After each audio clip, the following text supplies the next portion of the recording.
There was a guy, when he went to a Prove Me Wrong challenge back in September of last year, who introduced himself as a gay conservative. This is how the conversation went. Listen.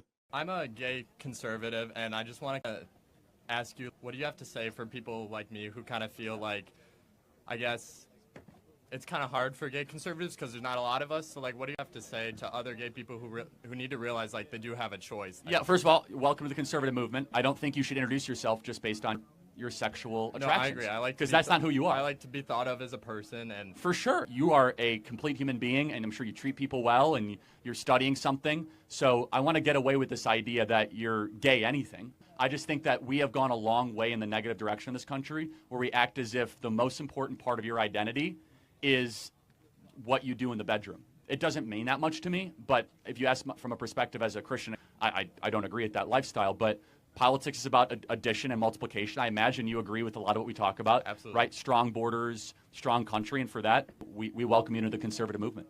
Thank you. Gosh, what a bigot. In May of this year, at a Turning Point College appearance, Charlie Kirk had a trans student come up to him. And this person approached Charlie Kirk with a question. And it was interesting. I just want to say I'm a transgender male. What age should kids be able to get things like hormone therapy? Because I don't know what's true, what's not. Tell me, are you comfortable telling me your story? I've known that since like 3rd grade, and I'm currently 19, almost 20. I've known basically since then. I didn't start going by like a different name until 7th and 8th grade. I just don't know, like, with the whole medical stuff, like what's true, what's not, what's helpful, because I've heard so many different opinions. First of all, thank you so much for that. Yeah, of course. So I'm going to have an opinion that very few people will ever tell you, which is I want you to be very cautious putting drugs into your system in the pursuit of changing your body. Mm-hmm. I instead encourage you to work on what's going on in your brain first. I think what you need first and foremost is just a diagnosis. Mm-hmm. Just someone that is going to listen to what you've gone through, listen to what else is going on. My prayer for you, and again, very few people will say this, I actually want to see you be comfortable in how you were born. Yeah. I know that you might not feel that way, but I think that is something that you can achieve. I think that with the right team and the right people, you don't have to wage war on your body. You can learn to love your body. Wow, this is it. Again, I mean, people come out and say that this guy was the biggest bigot, crazy person there ever was.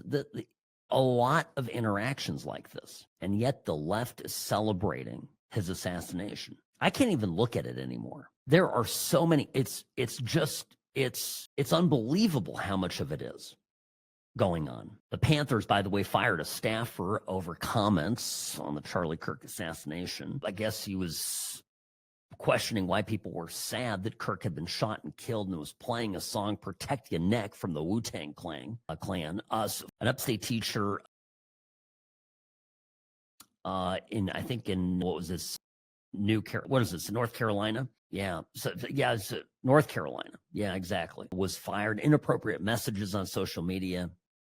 Thoughts and prayers to his children, but in my honest opinion, America became greater today. There, I said it. Matthew Dowd yesterday on MSNBC was talking about how, we played this yesterday. I mean, it was just insane. Dowd on MSNBC was saying how people were, maybe it was a supporter of his shooting his gun off in celebration. Dowd also wrote he was constantly pushing this sort of hate speech aimed at certain groups. Dowd went on to say about Charlie Kirk, and I always go back to hateful thoughts lead to hateful words, which then lead to hateful actions. You can't say these awful words and not expect awful actions to take place. A witness to the shooting yesterday in the immediate aftermath had this to say.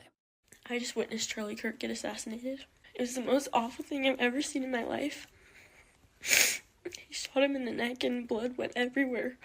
And the worst part of it all was the liberals who were there were cheering. So I just have one thing to say. If you identify yourself with the Liberal Party, it's okay. You can believe what you want to believe. But if you identify yourselves with those people who were cheering